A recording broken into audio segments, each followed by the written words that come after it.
भारत की विदेश नीति पीएम मोदी के 9 सालों के कार्यकाल में कैसी रही है, इसे लेकर विदेश मंत्रालय के एक विशेष प्रेस कॉन्फ्रेंस का आयोजन किया गया और इंडियन डिप्लोमेसी के मौजूदा स्वरूप को लेकर बहुत से दावे पेश किए गए हैं। विदेश मंत्री एस जयशंकर ने कहा है कि भारत के सभी प्रमुख देशों के साथ संबंध मजबूत हुए हैं। इससे अंतर्राष्ट्रीय जगत में ही नहीं बल्कि भारत के भीतर रहने वाले आम लोगों की जीवन शैली पर भी इसका पॉजिटिव असर देखा जा रहा है। नमस्कार, आप देख रहे हैं जस हिंदी टीवी। मेरा नाम है नेहा शुक्ला। स्ट्रेट टॉक के सभी दर्शकों का बहुत बहुत स्वागत।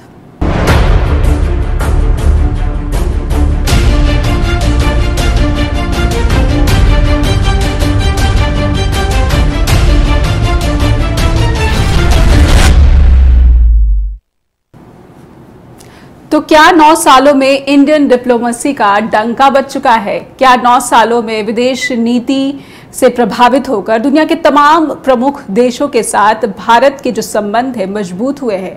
जयशंकर को इंडियन डिप्लोमेसी में कितने नंबर दिए जाने चाहिए? दुनिया के प्रमुख देशों के साथ संबंध कितने मजबूत हुए? क्या आप सहमत हैं इससे जो दावा विदेश मंत्री कर रहे हैं? चीन के साथ जयशंकर की डिप्लोमेसी क्यों रंग नहीं ला पा रही है?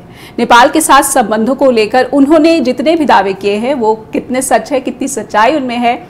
और खास करके अमेरिका, ब्रिटेन, दक्षिण एशिया, रूस, क्या ये तमाम जो प्रमुख देश हैं इनके साथ भारत के जो संबंध है वो पहले के मुकाबले अब ज्यादा चमकदार बन चुके हैं?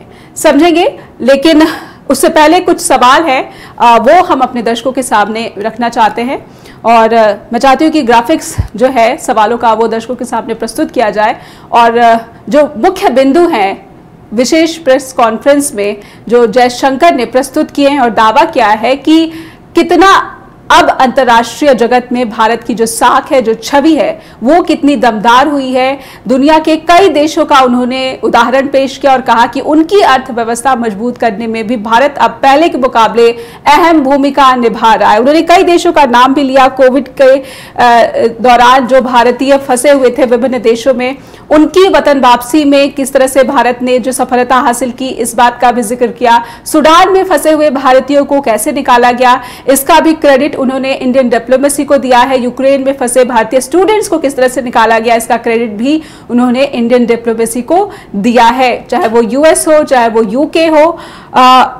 अगर सिर्फ और सिर्फ चीन को छोड़ दिया जाए तो दावा है विदेश मंत्री का कि दुनिया के तमाम प्रमुख राष्ट्र, उनके साथ भारत के जो संबंध है वो पहले के मुकाबले काफी बेहतर हो गए हैं, क्योंकि खुद जो इन्वॉल्वमेंट है वो प्रधानमंत्री नरेंद्र मोदी की भारत के अंतर्राष्ट्रीय जगत में जो छवि है उसे लेकर काफी ज्यादा प्रमुख रूप से बनी हुई है। प्रायोरिटी प्रधानमंत्री नरेंद्र मोदी की भारत की छवि, विश्व गुरु बनने का जो सपना प्रधानमंत्री ने देखा है, इसी प्रयास में वो दुनिया के तमाम प्रमुख राष्ट्रों के साथ भारत के जो संबंध है उसको और मजबूत करने की दिशा में खुद इन्वॉल्व रहते हैं। और विदेश मंत्री ने प्रधानमंत्री नरेंद्र मोदी के नाम का कई बार जिक्र भी किया विशेष प्रेस कॉन्फ्रेंस के दौरान। हमारे साथ विदेशी मामलों के जानकार जुड़ चुके हैं प्रोफेसर ब्रह्मदीप अलूने मध्य प्रदेश से। आइए उनका स्वागत कर लेते हैं। और प्रोफेसर, सबसे पहले तो आपको बहुत बहुत बधाई कि आपको मध्य प्रदेश प्राइड अवार्ड से सम्मानित किया गया है और नक्सलवाद पे आपने जितना काम किया है उसके लिए ये आपको सम्मानित किया गया, तो आपको बहुत बहुत बधाई उसके लिए। और जी, 9 वर्षों का जो विदेश नीति इंडियन डिप्लोमेसी के दावे किए हैं विदेश मंत्री एस जयशंकर ने, उन दावों में सबसे पहला जो दावा है वो चीन को लेकर ही मैं समझना चाहूंगी कि उन्होंने कहा है कि एक जो मेजर स्टेटमेंट है जयशंकर की कि चीन के साथ जो भारत की समस्या है वो असल में समस्या जमीन का नहीं है, जमीन का मुद्दा नहीं है, बल्कि दोनों देशों की जो सेनाएं हैं अब वो फॉरवर्ड यानी कि आगे बढ़कर उनकी डिप्लॉयमेंट हो गई है और इसी वजह से जो है तनाव पहले के मुकाबले बढ़ गया है। पहले दोनों देशों की जो सेनाएं थी वो अपने अपने कैंपों में डिप्लॉयड रहती थी, लेकिन अब ये आगे बढ़कर इनकी तैनाती हो गई है, इसी वजह से तनाव गहरा चुका है। आप उनकी स्टेटमेंट को किस तरह से आंकते हैं? भारत देश जिस प्रकार के साफ हुई इसी में और उन्होंने जो चीन को लेकर जो बयान दिया, संशय वाला बयान दिया, मैं स्वयं सरप्राइज हूँ कि उन्होंने कहा कि चीन से जमीन का कोई सवाल ही नहीं, जबकि जब G20 की बैठक का दौर चल रहा था उस समय में अरुणाचल प्रदेश के कई शहरों के नाम चाइना ने अपने शहरों के नाम पर रखे वह लेह से लेकर लद्दाख, अरुणाचल तक चीन दावा करता है। जो अक्साई चीन जैसा जो इलाका है भारत का, वो चीन के कब्जे में है। इन सब के बावजूद जयशंकर उसको, विदेश मंत्री उसको दरकिनार कैसा कर रहे हैं, और यदि दरकिनार कर रहे हैं तो फिर क्या हमारी क्वाड के साथ रहने में मजबूरी क्या है? हम नाटो प्लस के सदस्य बनना क्यों चाहते हैं? हम अमेरिका से सहयोग के लिए मजबूर क्यों हुए? हम द्विपक्षीय संबंधों को चीन से बढ़ाने पर ध्यान क्यों नहीं दे पा रहे हैं?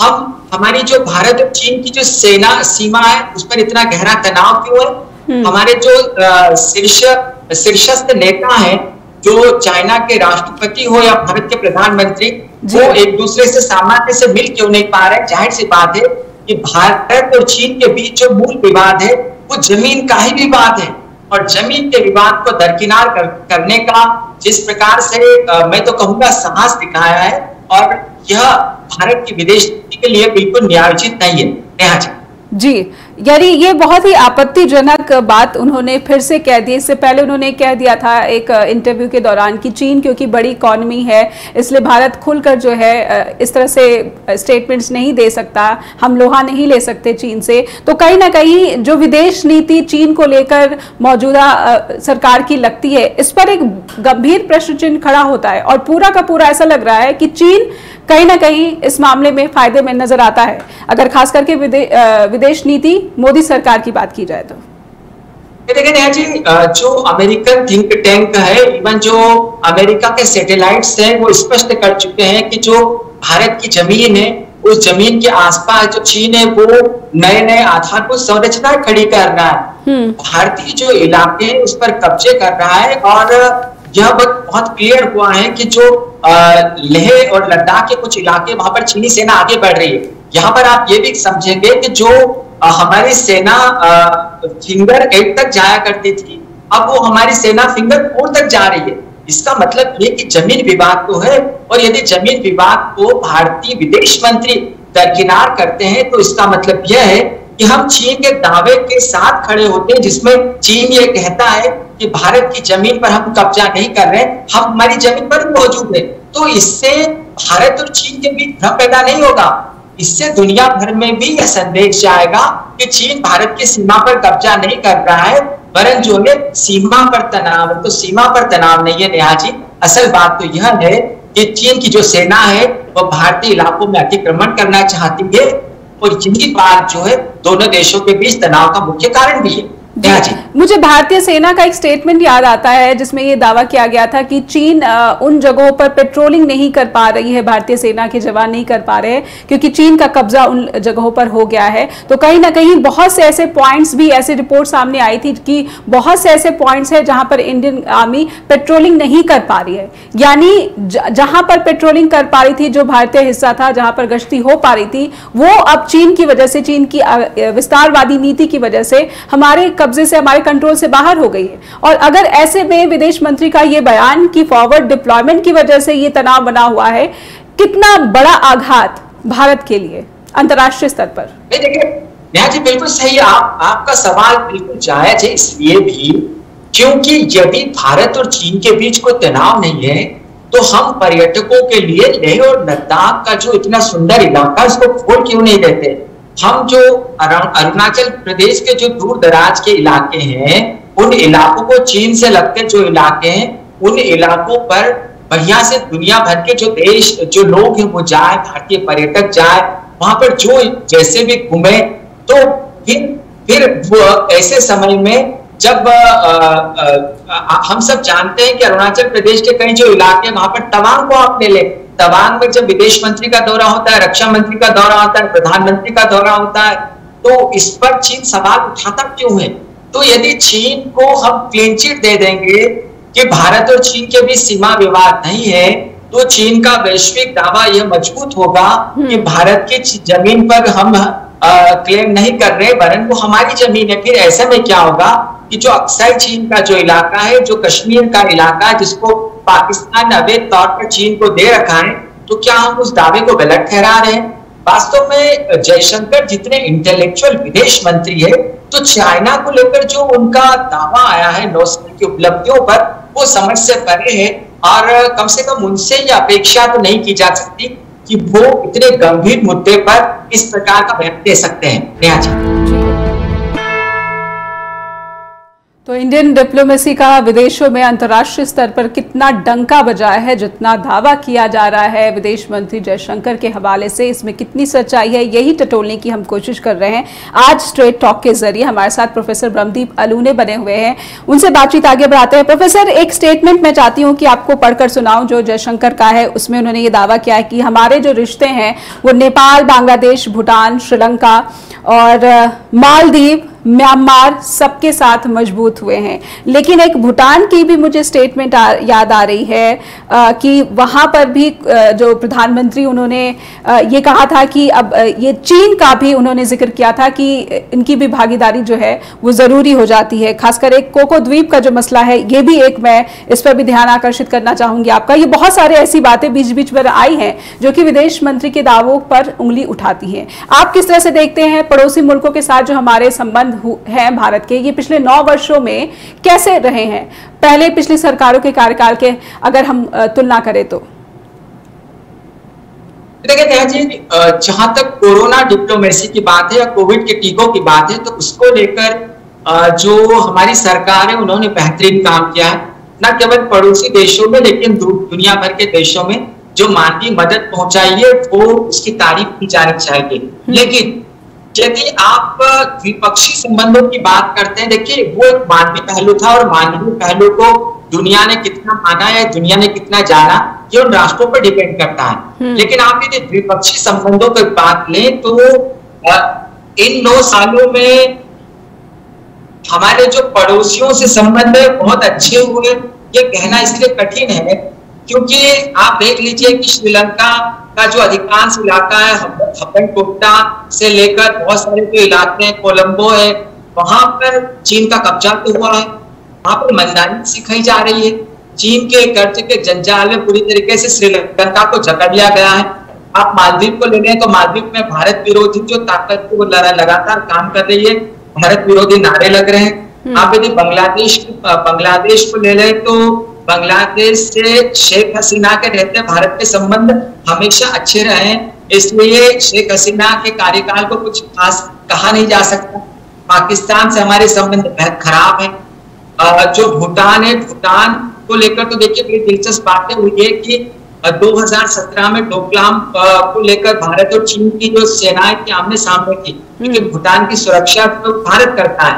लेकिन अब जो भूटान देश है उन्होंने बहुत ही भारत को मतलब भारत के लिए चुनौतीपूर्ण बयान दिया है कि जो डोकलाम का जो इलाका है वहां पर जो भूटान है उसका कोई दावा नहीं है और वो चीन का इलाका है। अब यदि डोकलाम पर चीन का कब्जा हो जाएगा तो भारत का जो पूर्वोत्तर है, जो सिलीगुड़ी नेक जिसको कहा जाता है, चिकन नेक कहा जाता है जिसको, तो चिकन नेक जो है वो ऐसा इलाका है जहां पर देखिए डोकलाम तक चीन की सेना आ गई तो समझ लीजिए पूर्वोत्तर की जो सुरक्षा है वो संदेह में पड़ जाएगी जी। तो भूटान से हमारे संबंध कोई मजबूत नहीं है, श्रीलंका से हमारे संबंध मजबूत नहीं है, पाकिस्तान से हमारे संबंध मजबूत नहीं है, बांग्लादेश से हमारे संबंध सामान्य है। आप म्यांमार को ले ले तो म्यांमार जो है वहां पर लोकतांत्रिक समाप्त हो गया है, सेना ने कब्जा कर लिया है। वो जो सेना है उसको चीन जो है वो मदद देता है। वहां के म्यांमार के आर्थिक संसाधनों पर वहां का सेना का कब्जा हो गया है, लोगों को मारा जा रहा है, लोग भागकर भारत से मिजोरम और मेघालय में रहने के लिए मजबूर हो गए। तो ऐसे में सार्क के जो देश है या तो एक मुद्रा की बात पर सहमत हुए, नहीं सार्क देशों में व्यापार व्यवसाय बढ़ा है, नहीं सार्क देशों की कोई सुरक्षा सुनिश्चित हुई है।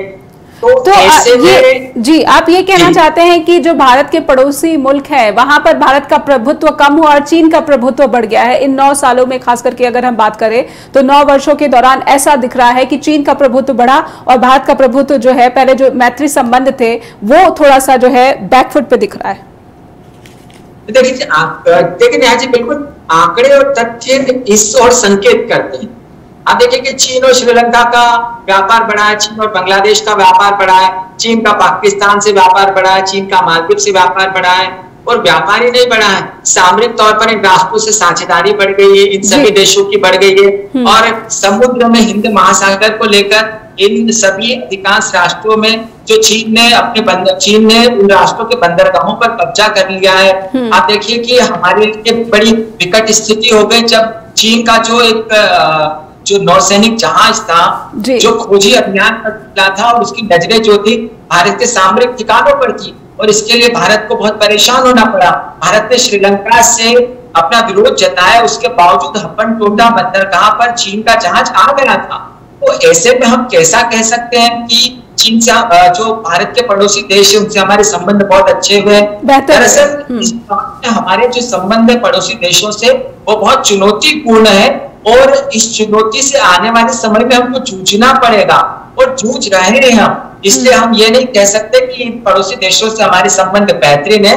अभी बेहतरीन करने के लिए हमको लगातार प्रयास करना पड़ेगा। उसके लिए जरूरी है कि जो चीन है उस पर हम दबाव बनाएं, लेकिन चीन पर दबाव बनाने के लिए हमको बहुत सारे प्रयास करने की जरूरत है। देखिए अभी तो भारत की जो विदेश नीति है ये मैं समझना चाहूंगी, जी माफ कीजिएगा बीच में रोकना पड़ रहा है, लेकिन मैं समझना चाहूंगी कि ये भारत अपने प्रयासों से सफलता पा नहीं पा रहा है, ये अपने प्रयास कम लग रहे हैं, या फिर चीन का ही आक्रामकता जो है उसकी अब हाल के वर्षों में इतनी ज्यादा बढ़ गई है कि भारत की इन तमाम कोशिशों का जो प्रभाव है वो कम पड़ रहा है पड़ोसी मुल्कों पर। ये बेशक देखिए नेहा जी, जो चीन की महत्वाकांक्षाएं वो इतनी विस्तृत है, वो इतनी विशाल है कि भारत को उसका मुकाबला करना बहुत मुश्किल है। आप मध्य पूर्व को ले लें, मध्य पूर्व में सऊदी अरब और ईरान का जिस प्रकार से चीन ने समझौता करवाया है उससे भारत ही नहीं अमेरिका की मुश्किलें बढ़ गई है।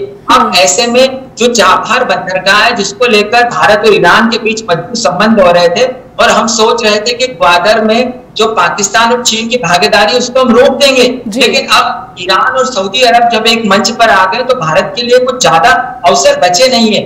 और ऐसे में क्या हो रहा है कि जो चीन की जो मुद्रा है युआन है वो निरंतर पूरी दुनिया में हावी हो रही है। आप इस प्रकार से देखिए कि जो रूस और चीन है उसके बीच जो व्यापार हो रहा है तो वो युआन में व्यापार हो रहा है। ऐसे में जिस प्रकार से चीन सामरिक तौर पर न केवल वन बेल्ट वन रोड की परियोजना पर काम कर रहा है, लेकिन वो मध्य पूर्व में हावी हो रहा है, सामरिक तौर पर अपनी ताकत को बढ़ा रहा है, भारत के प्रति उसकी आक्रामकता है। तो भारत ही नहीं अमेरिका के प्रति उसकी आक्रामकता ये देखिए आप कि पिछले दिनों हिंद महासागर में जो अमेरिका का जो एक नौसैनिक जहाज था उसके ठीक सामने चीन का जहाज आ गया था। ताइवान को लेकर दोनों देशों के बीच तनाव है, तो आपको चीन को रोकने के लिए बहुत ही बृहद रणनीति पर काम करने की जरूरत है, और चीन को रोकना इतना आसान नहीं है। तो भारत, और मैं एक बात और कहूंगा नेहा जी कि जो भारत है, भारत की जो कूटनीति है या जो भारत की रणनीति इस समय अमेरिका और रूस के बीच फंस गई है, और भारत ये तय नहीं कर पा रहा है कि रूस के साथ जाएगा या भारत अमेरिका के साथ जाएगा। तो ऐसे में संकट है, और इस संकट से पार पाने के लिए भारत को प्रयास करने की जरूरत है। प्रोफेसर मैं समझना चाहूंगी कि अब एक बात की जा रही है ग्लोबल साउथ की।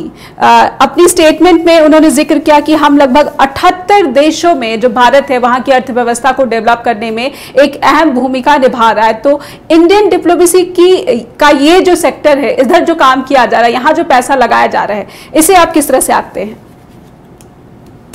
देखिए नेहा जी, जो पिछले दौर में जो विदेश नीति पर ध्यान दिया गया है, खासकर मोदी सरकार ने जो एक्ट ईस्ट की नीति पर ध्यान दिया गया, साथ ही साथ जो हिंद महासागर से लगे जो देश है उन देशों से संबंध मजबूत करने पर ध्यान दिया गया है, और इसमें ऑस्ट्रेलिया, जापान, भारत और दक्षिण कोरिया का जो एक गठजोड़ है वो बेहतरीन तरीके से काम कर रहा है। लेकिन दूसरी सच्चाई यह भी है कि इन देशों में भारत काम जरूर कर रहा है, ऑस्ट्रेलिया काम जरूर कर रहा है, लेकिन भारत डोमिनेट नहीं कर रहा है। डोमिनेट कौन कर रहा है? चीन कर रहा है, क्योंकि इसमें से जो अधिकांश देश है वो चीन की वन बेल्ट वन परियोजना का पार्ट बन गए हैं। और जब वन बेल्ट वन परियोजना इतनी महत्वाकांक्षी परियोजना है जिसमें अरबों डॉलर जो है वो चीन उन देशों को दे रहा है, उन देशों में व्यापार के स्ट्रक्चर खड़े कर रहा है, उन देशों की चीन पर निर्भरता को बढ़ा रहा है। ऐसे में भारत की जो मदद है, भारत की मदद चीन की मदद काबिल बहुत कम है। इवन वो भारत के जो आर्थिक संबंध है वो चीन के मुकाबले तो हम तुलना कर ही नहीं सकते।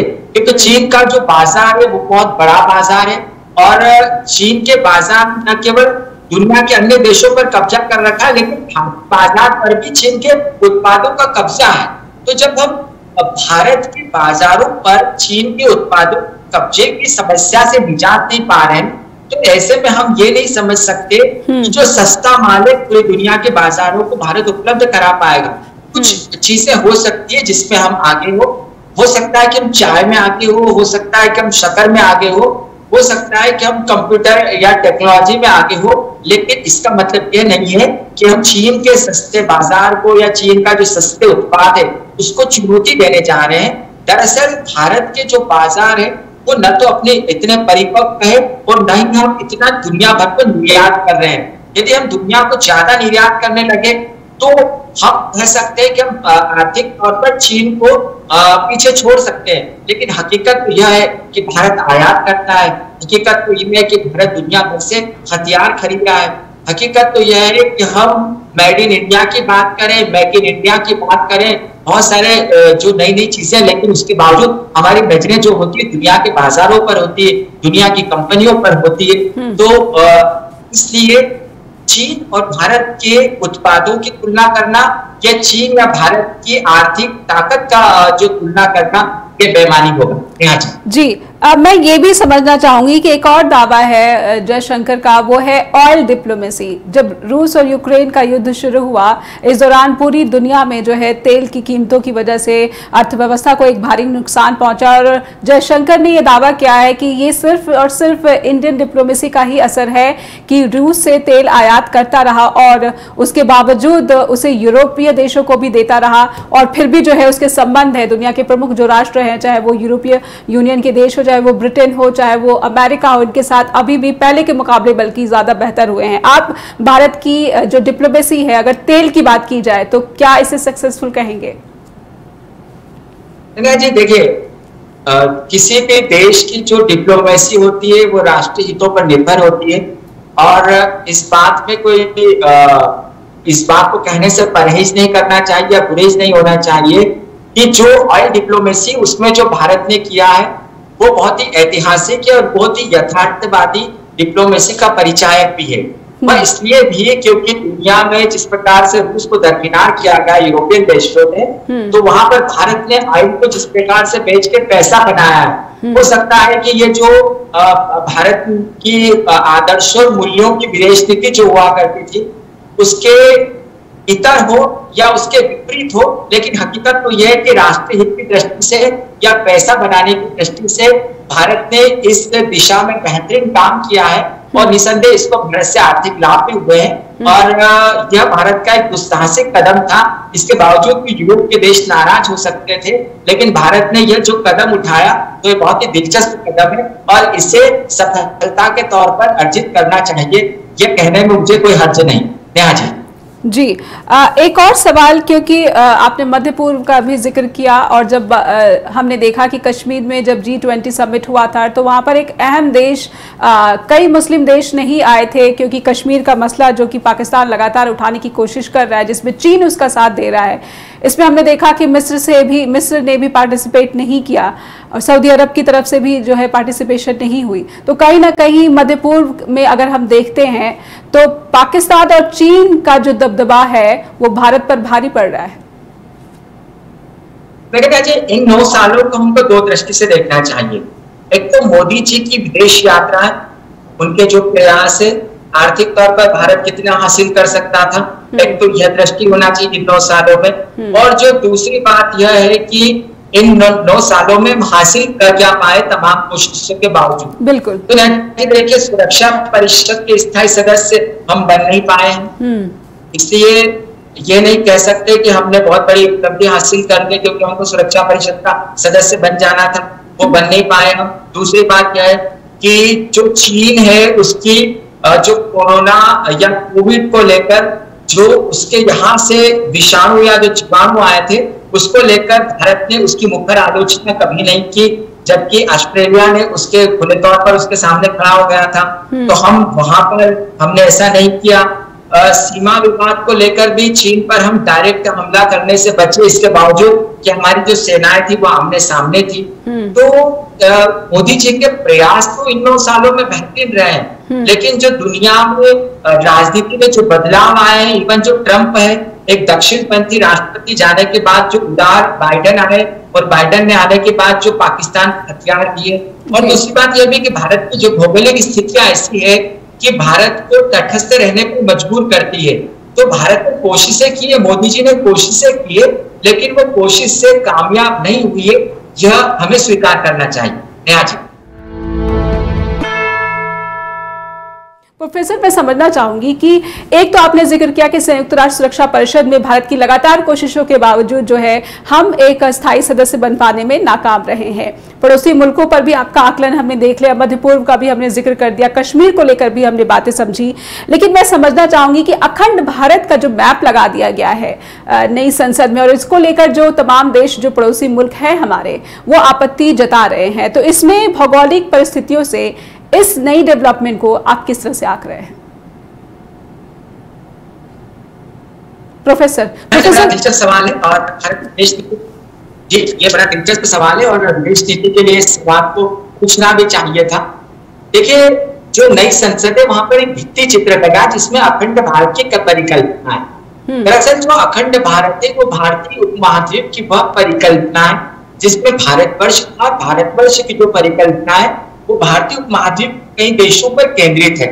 तो यह इसमें इसका संबंध संस्कृति से है, और इसमें कोई संदेह नहीं है कि जो भारतीय संस्कृति है वो हिंदू कुश के पर्वतों तक है, वो हिंद महासागर के कई देशों में दिखाई देती है। जो हिंदू संस्कृति आप उसको थाईलैंड में भी देख सकते हैं, जहाँ पर राजा राम जो है वहां के प्रशासक के नाम के आगे जोड़ा जाता है। तो यह एक सांस्कृतिक जो समन्वय है या जो सांस्कृतिक महत्ता की बात है, और अखंड भारत का कहकर भारत ने किसी भी देश की संप्रभुता पर प्रहार नहीं किया है। भारत ने इसके जरिए एक सांस्कृतिक सद्भाव दिखाया है। तो नेपाल में इसमें विरोध हुआ है क्योंकि नेपाल के कुछ लोग कुछ साम्यवादी हो गए, और दूसरी बात है कि जो भारत के भित्ति चित्र है वहां पर कपिल वस्तु लुम्बिनी जो बौद्ध की जो बौद्ध का जो जन्म हुआ था, जो बौद्ध परंपरा है उसका जिक्र किया गया। लेकिन प्रोफेसर, जब हम ये बोलते हैं कि ये जो मैप है, ये मानचित्र जो है, भित्ति चित्र है, ये अखंड भारत, तो कहीं ना कहीं इसकी जो तुलना है, जो भारत के विरोधी है, जिस भावना के साथ वो अपनी नीतियां बनाते हैं या फिर उस पर कार्रवाई करते हैं, वो चीन की विस्तार नीति के साथ, विस्तारवादी नीति के साथ भारत के इस प्रयास को जोड़कर देख रहे हैं। ऐसे आलोचकों के लिए भारत का क्या ये जवाब जो है कि सांस्कृतिक मैप है ये, बल्कि भारत की तरफ से कोई भी विस्तारवादी नीति का ये कोई नमूना नहीं है, कितना जो है आसान हो पाएगा भारत को ये समझा पाना? नया जी, देखिए, भारत एक लोकतांत्रिक देश है, और भारत के जो शीर्षाध्यक्ष हैं वो कोई अर्दोआन नहीं है जो ऑटोमन साम्राज्य की बात करते हैं, मुस्लिम साम्राज्य की पूरी दुनिया में वो बात करते हैं कि तुर्की को इस प्रकार से राष्ट्र बनाना है। नहीं, भारत जो है वो चीन में माओ की नीति है, जो कि 5 उंगलियां जो नेपाल या लद्दाख या अरुणाचल प्रदेश या भूटान उस पर दावा करता हो।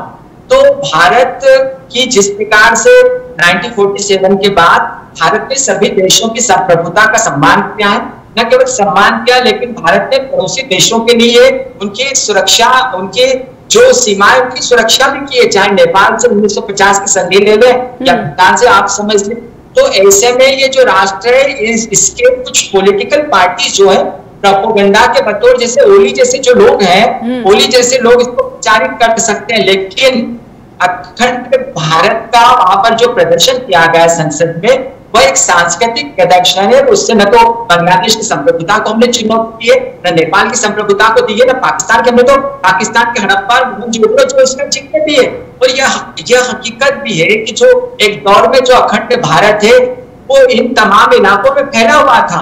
तो अखंड भारत एक परिकल्पना है, एक पौराणिक परिकल्पना है, और उसको विस्तारवादी नीति से लेने के बनिस्बत यह विचार करना चाहिए कि ये एक सांस्कृतिक परिकल्पना है, यह इस पर कोई भौगोलिक दावा नहीं है, और नई भारत का कोई ऐसा इरादा है।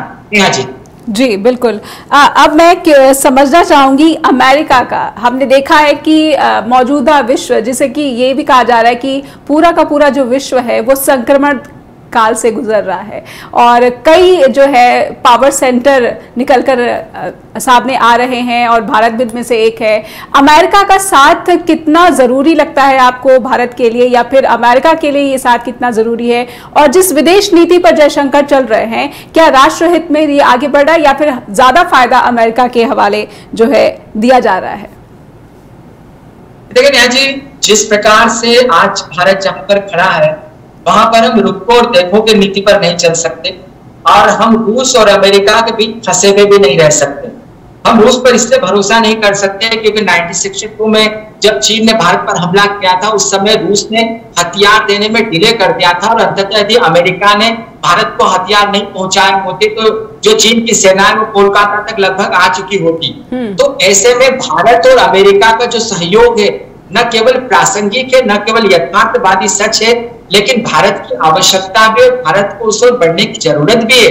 क्योंकि आप जिस प्रकार चीन और रूस के संबंध बढ़ रहे हैं, जिस प्रकार से कोई युवान में कारोबार कर रहे हैं और चीन जिस प्रकार से भारत की सीमाओं में हावी हो रहा है, तो चीन को रोकने के लिए भारत को किसी मजबूत गठबंधन का भाग बनना ही पड़ेगा। और जिस प्रकार से अमेरिका ने जिस नाटो प्लस की बात कही और एक दो दिन पहले जो चीन और अमेरिका के राजनीतिकों के बीच प्रकरण की बहस भी हुई, तो भारत को यदि अपनी सीमाओं की, खासकर चीन से लगती सीमाओं की सुरक्षा करना है, भारत को नाटो प्लस जैसे जो सदस्य उस ओर ध्यान देना पड़ेगा। क्योंकि चीन की सामरिक घेराबंदी करके ही हम चीन को रोक सकते हैं। चीन को रोकने के लिए हमको बहुत सारे देशों का दबाव चीन पर बनाना पड़ेगा। यदि हम ये सोचते हैं कि भारत अकेला चीन पर दबाव बना लेगा तो ये थोड़ा मुश्किल लगता है। इसके लिए अमेरिका का जो साथ है वो साथ इसलिए भी ज्यादा जरूरी हो जाता है क्योंकि जो है इस समय भारत की सामरिक सुरक्षा जो है वो चुनौतीपूर्ण है और हम रूस पर भरोसा नहीं कर सकते। क्वाड का मेंबर हम बन चुके हैं, क्वाड के जरिए हम हिंद महासागर में सुरक्षा सुनिश्चित कर रहे हैं और अब हमको नाटो प्लस की तरफ बढ़ना चाहिए। और हम चाहे जितना मना करें, लेकिन अब अमेरिका जो है वो भारत की जरूरत बन गया है। नेहा जी, और शायद भारत भी अमेरिका की जरूरत बन गया है क्योंकि चीन की जितनी महत्वाकांक्षाएं हैं उसमें अमेरिका का सबसे ज्यादा नुकसान जिसका अगर किसी देश का दिख रहा है वो अमेरिका का नुकसान दिख रहा है। और चीन के साथ को पाकर ही दुनिया के तमाम जो देश हैं वो भी अमेरिका को स्नब करते हुए नजर आते हैं। रिलीजियस फ्रीडम पर जाते जाते मैं समझना चाहूंगी कि भारतीय विदेश नीति के लिए रिलीजियस फ्रीडम को लेकर जितनी भी आलोचनाएं सामने आई है ये कितना अहम हो जाता है इस तरफ से काम करना या फिर इस तरफ से कोई ठोस जो है बात प्रस्तुत करना? जी देखिए, रिलीजियस फ्रीडम को लेकर भारत की जो आलोचना है वो दरअसल सही नहीं है वैश्विक तौर पर। क्योंकि अमेरिका में जिस प्रकार से कालों को रोंदा जाता है, आप किस देश कहां पर रिलीजियस जो है आजादी जो है किस देश में समझ में नहीं आता, लेकिन भारत में है। भारत संविधान से चलने वाला देश है। यहाँ पर 20-21 करोड़ मुसलमान रहते हैं। यहाँ पर जो शीर्षस्थ पद है राष्ट्रपति जैसे पद, सर्वोच्च न्यायालय के न्यायाधीश, राज्यपाल, बड़े बड़े पदों पर मुस्लिम्स बैठे हैं। हमारे जो सेनाध्यक्ष हैं वो यहूदी और ईसाई हुए हैं। तो ऐसे विविधता वाले देश पर, ऐसे बाहुल्य वाले देश पर आप वहां पर रिलीजियस उसको आप, और हमारे यहाँ पर न तो मस्जिदों पर आतंकी हमले होते हैं, न ही कोई ईसाइयों के चर्चों पर आतंकी हमले होते हैं। तो यह भारत जैसे लोकतंत्र को निशाना बनाने की कोशिश है और इसको गंभीरता से नहीं लेना चाहिए। और देखिए कितनी बड़ी बात है, ये अमेरिका ने स्वयं कहा है कि भारत में जीवंत लोकतंत्र है और उसे हमको स्वीकार करके भारतीय को गर्व होना चाहिए। नेहा जी, बहुत बहुत धन्यवाद करूंगी प्रोफेसर, क्योंकि समय समाप्त हो गया है। और हमने आज ये समझने की कोशिश की स्ट्रेट टॉक के जरिए कि 9 वर्षों के दौरान इंडियन डिप्लोमेसी कितनी वाइब्रेंट रही है, क्योंकि क्लेम खुद व्हाइट हाउस की तरफ से कहा गया है कि India is a vibrant democracy. लेकिन 9 वर्षों में अगर हम सच में टटोले कि पिछले सरकारों की तुलना में मौजूदा मोदी सरकार के 9 वर्षों के कार्यकाल में जो संबंध है वो कितने जटिल हुए हैं। कुछ अचीवमेंट्स है, इससे इनकार नहीं किया जा सकता। कोरोना के समय जिस तरह से भारत ने वैक्सीन उपलब्ध कराए, कई जरूरतमंद देशों को और फंसे हुए भारतीयों को जो है वतन वापसी कराई, ये भी एक अचीवमेंट कही जा सकती है। ऑयल डिप्लोमेसी, जैसे कि हमारे एक्सपर्ट ने कहा कि ऑयल डिप्लोमेसी के लिए भी भारत की जो है शाबाशी जरूर उसे मिलनी चाहिए जयशंकर की। लेकिन फिर भी चीन जो है एक बड़ी समस्या बना हुआ है और जयशंकर का ये स्टेटमेंट कि फॉरवर्ड डिप्लॉयमेंट की वजह से जो है चीन के साथ तनाव बना हुआ है, ये एक एक बहुत बड़ी आपत्तिजनक स्टेटमेंट आ गई है विदेश मंत्री की तरफ से। देखना होगा कि इस स्टेटमेंट के बाद आगे किस तरह की सफाई सरकार की तरफ से आती है या नहीं, या फिर इसी स्टेटमेंट पर विदेश मंत्री कायम रहेंगे, और ये कहीं ना कहीं फेवर करता हुआ नजर आ रहा है चीन की तरफ। बहुत बहुत धन्यवाद करना चाहूंगी। कोई सवाल या फिर कोई फीडबैक देना हो तो आप info@justbroadcasting.com पर मेल करना ना भूलें, और neha@justbroadcasting.com पर भी मुझे आपके ईमेल्स का इंतजार रहता है। आपसे फिर होगी मुलाकात। अपना ख्याल रखें। धन्यवाद।